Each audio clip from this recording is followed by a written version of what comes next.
പ്രിയപ്പെട്ട ജനാധിപത്യ വിശ്വാസികളെ, നമ്മുടെ കേരളത്തിൽ ഇപ്പോൾ പിണറായി വിജയൻ സർക്കാർ 400 രൂപ പെൻഷൻ കൂട്ടി എന്ന് പറയുന്നുണ്ട്. കഴിഞ്ഞ 10 വർഷം മുമ്പ് അധികാരത്തിൽ വന്നപ്പോൾ 2500 രൂപ പെൻഷനാക്കും എന്നാണ് പറഞ്ഞത്. ഇലക്ഷൻ സ്റ്റണ്ടാണ്. അടുത്ത മാസം പഞ്ചായത്ത് തിരഞ്ഞെടുപ്പാണ്. ആ പഞ്ചായത്ത് തിരഞ്ഞെടുപ്പിന് വേണ്ടിയിട്ട് വോട്ട് കിട്ടാനും നിയമസഭാ തിരഞ്ഞെടുപ്പ് വോട്ട് കിട്ടാനും വേണ്ടിയിട്ട് മാത്രമാണ്. ഇപ്പോൾ കറണ്ട് ബില്ല് എന്ന് പറയുന്നത് തമിഴ്നാട് 500 രൂപയുള്ള കറണ്ട് ബില്ല് ഇവിടെ 2000 രൂപയാണ്. സെസ്സുകളെല്ലാം കൂട്ടിയിട്ടുണ്ട്. പിന്നെ പാവപ്പെട്ടവർക്ക് ജീവിക്കാൻ പറ്റാത്ത ആധാരം രജിസ്റ്റർ ഓഫീസിൽ പോയാൽ 10 ഇരട്ടി കൂട്ടി. ബിൽഡിംഗ് ടാക്സ് 10 ഇരട്ടി കൂട്ടി.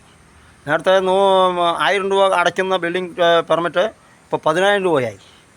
എല്ലാ ഉപ്പ് തൊട്ട് കൽപ്പൂരം വരെ വില കൂട്ടി. ഇപ്പോൾ 2000 രൂപ ആക്കി പറഞ്ഞപ്പോൾ 2-3 മാസം വരെ കൊടുക്കാൻ വേണ്ടിയിട്ട് മാത്രവും പിന്നെ നരേന്ദ്രമോദി സർക്കാരും ഇവരും കൂടി കൂട്ടായി ഭരണം നടത്തിയിട്ടാണ് ഇപ്പോൾ PNC കരാർ ഒപ്പിടുന്നത് സംബന്ധമായിട്ട് ഒപ്പിടില്ല എന്നും പറയുന്നുണ്ട്, ഒപ്പിടുമെന്നും പറയുന്നുണ്ട്.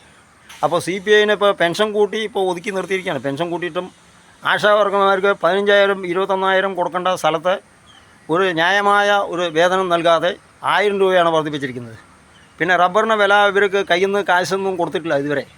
അപ്പോൾ താങ്ങുവില വർദ്ധിപ്പിച്ചു പറഞ്ഞിട്ട് ഇപ്പോൾ 10 പൈസ കൊടുത്തിട്ടില്ല. നെല്ലളന്നവൻ്റെ കൂലിയില്ല. നെല്ലളന്നവന് അളക്കുന്നവന് അതിന് യഥാസമയത്ത് പഞ്ചയിടാനും 2ാം വിള ഇറക്കാനോ 1ാം വിള ഇറക്കാനോ കഴിയുന്നില്ല. കഴിഞ്ഞ 2ാം വിള ഇറക്കിയതിൻ്റെ കാശ് ഇനിയും കൊടുത്തു തീർത്തിട്ടില്ല. ഈ ജനങ്ങളെ കണ്ണിൽ പൊടിയിടുന്ന പരിപാടിയാണ് ഇവർ നടത്തിക്കൊണ്ടിരിക്കുന്നത്. ഇലക്ട്രിസിറ്റി ബില്ല് വല്ലാതെ കൂടി, വാട്ടർ ബില്ല് വല്ലാതെ കൂടി.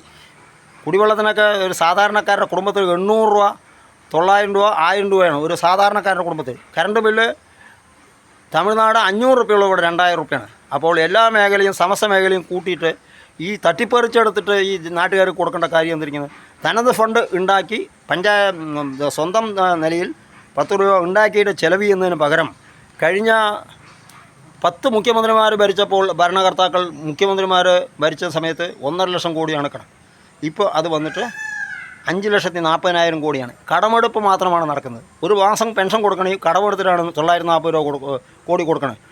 ഡീസലിൻ്റെ പെട്രോളിൻ്റെ വിലയെല്ലാം കൂട്ടിയിട്ടും ഇവർ രക്ഷപ്പെട്ടിട്ടില്ല എന്നുള്ളതാണ് സത്യം. അപ്പോൾ ഇവരുടെ തട്ടിപ്പ് എല്ലാം മാറ്റി നിർത്തി പഞ്ചായത്ത് തെരഞ്ഞെടുപ്പും നിയമസഭാ തെരഞ്ഞെടുപ്പും കോൺഗ്രസിന് വോട്ട് ചെയ്യണമെന്ന് ഒരിക്കൽ കൂടി അഭ്യർത്ഥിച്ചുകൊണ്ട് നിർത്തുന്നു. ജയ് ഹിന്ദ്. മുൻ ഗ്രാമപഞ്ചായത്ത് മെമ്പർ ശങ്കരനാരായണൻ അറിയിച്ചു.